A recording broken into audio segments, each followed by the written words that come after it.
Reimer kind of set this up for us that there's been some Heisman talk around the Ohio State facility. Brandon Inniss, Buckeye wide receiver, says that Julian Sayin's got his Heisman vote.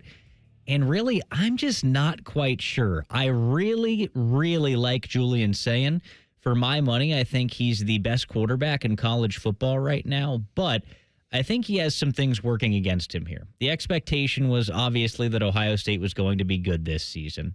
He has tremendous weapons in Julian Sayin and Carnell Tate. Well, you might say, Dylan, that shouldn't work against a quarterback. But when some of these other guys are stepping up and, leading their teams on, maybe unexpected runs, whether it's a Fernando Mendoza or a Marcel Reed, even Ty Simpson, Alabama felt like they were dead in the water earlier this season, and Ty Simpson has really come on.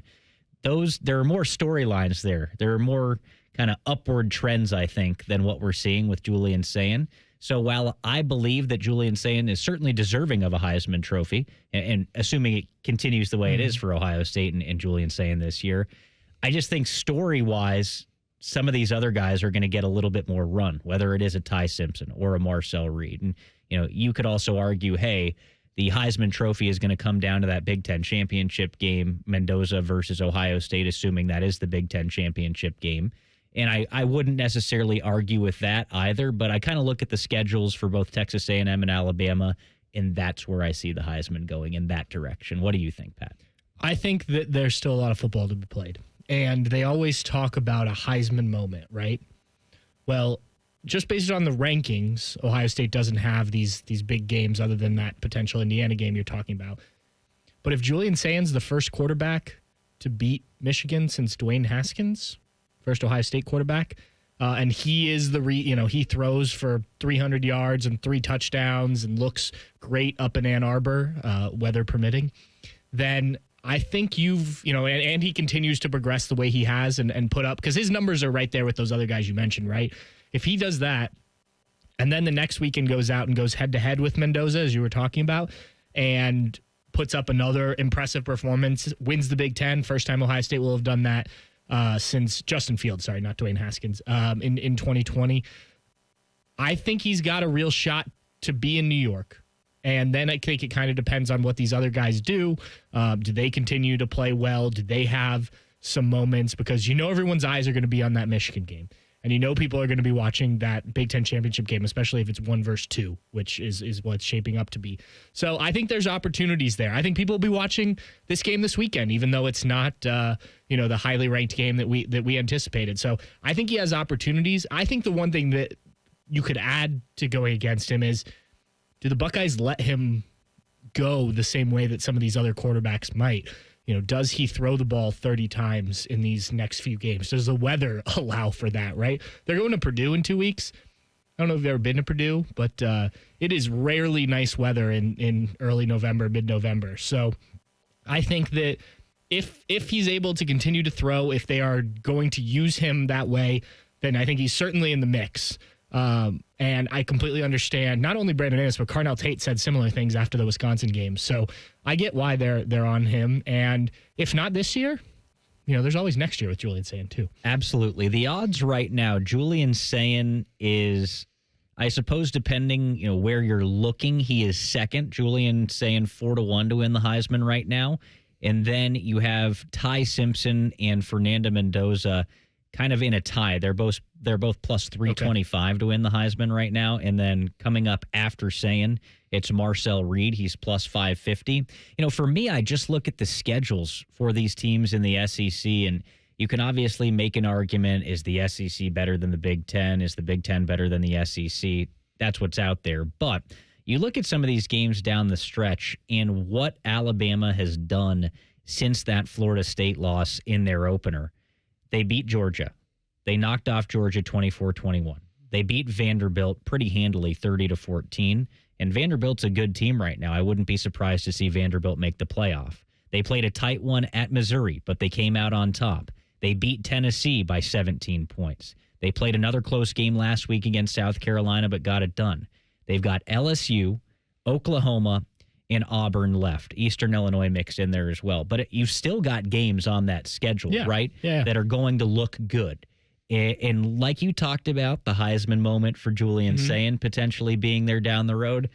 Can you see a Heisman moment against an LSU or a Heisman moment against an Oklahoma for a Ty Simpson? Certainly. Even in, when they play Auburn, like, it doesn't matter. It's similar to it's not the same as the Ohio State-Michigan rivalry, but similar in the sense that, like, that game tends to have some crazy things happen in it. I do also think, and I meant to say this, like, being the quarterback who is in the mix on the number one team in the country, that could play into it as well. But yeah, look, I think you could make an argument for all four of those guys you mentioned, right? I don't think this is one of those years where it's obvious who's going to win. Maybe it gets more obvious as we get closer, but this I think will be a tight race, and these guys, I'm sure it's in the back of their minds. I mean, obviously the receivers are talking about it, so not that that's going to be the end all be all. At least here in Columbus, they want to win a national championship, but they are aware. I mean, and what's funny about all this is coming into the season, the guy we're talking about was Jeremiah Smith. And I know he hasn't put up the huge numbers that everyone kind of expected because of the way teams have played him and the emergence of Carnell Tate and all that. But he's had a pretty good season as well. So the guy that really intrigues me when it comes to the Heisman here, and, Reimer, if you're able, you can chime in too and let me know what you think. But I know you're busy back there. But Marcel Reed. Like, Texas A&M is probably the team out of everybody that folks are like, okay, didn't really expect them to be here. But they've had some nice wins this season. You look at what they've been able to do. Notre Dame, that really, really fun game against Notre Dame. Auburn took care of Auburn. Mississippi State beat them, beat Florida, won at Arkansas. A big win at LSU, night game at LSU last week in Death Valley, took care of them. Now they've got Missouri, South Carolina, and a big matchup with Texas left. You talk about Heisman moments for a team that, assuming Ohio State gets it done, I don't think Texas A&M will be the number one in the country. And by getting it done, I mean continuing to be undefeated the rest of the season. But Texas A&M, they're in the mix right now. They're an undefeated team in the SEC. This is a team realistically that could be competing for a national championship this season, and they've got Missouri, South Carolina, Texas left. That Texas A&M game, it's going to be a huge game for a player like Marcel Reed. Don't forget about Samford. Yeah, I did forget about Samford, and I'm going to continue to forget about Bucky Samford. He's now at A&M. But man, oh man, like Marcel Reed, to me, if I am out there and I'm like, who's a guy that might not be really, really in that mix yet that I'm a little bit intrigued by, Marcel Reed is that player for me. Carson Beck was that guy for me for a while while, Miami was a top 3, top 5 team. Since then, Carson Beck's not been very good, that Louisville game in particular. Yeah. But Marcel Reed, to me, is a guy that you really need to start the conversation about him. And I know he threw a couple of interceptions in that game against LSU, but he's an electric guy, and the Aggies, they got some weapons at wide receiver as well. Well, like Pat, like you were mentioning about Julian Sayin, when Ohio State goes into the Michigan game, and if Sayin has a great game there and then goes into the Big Ten championship against Mendoza and has a great game there and wins the Big Ten championship for the first time for Ohio State in a few years, that's the same thing for Marcel Reed. If they go on the road at Texas and he has a great game and probably lock up a spot in the SEC championship game, and if he goes on and has another great game in the SEC championship, he's going to be right there in the conversation. Yeah, that's kind of what I'm talking about, right? Yeah. Like he's got those games where it's like, okay, this could be legit for this guy. Well, and I think I pulled up the numbers for all these guys. Reed, and you said he's the fourth for the Heisman. I think this makes sense. His completion percentage is the worst. He has the fewest touchdown passes. He has the most interceptions of those guys. He's right there when it comes to yardage, passing yardage. So I think certainly in the mix. I think he probably has to not only win these games and have those moments, but maybe put up a little bit more. And you can't be throwing, he's on pace for almost double-digit interceptions, right? So I think that's a knock against him. But I think you're right. Like I watched him play a little bit, especially last week. I hadn't realized where his stats were, so I definitely think he's in the mix there. It's just a matter of kind of continuing to do this for all these guys. One of college football's all-time great coaches and one of the greatest voices in college football history.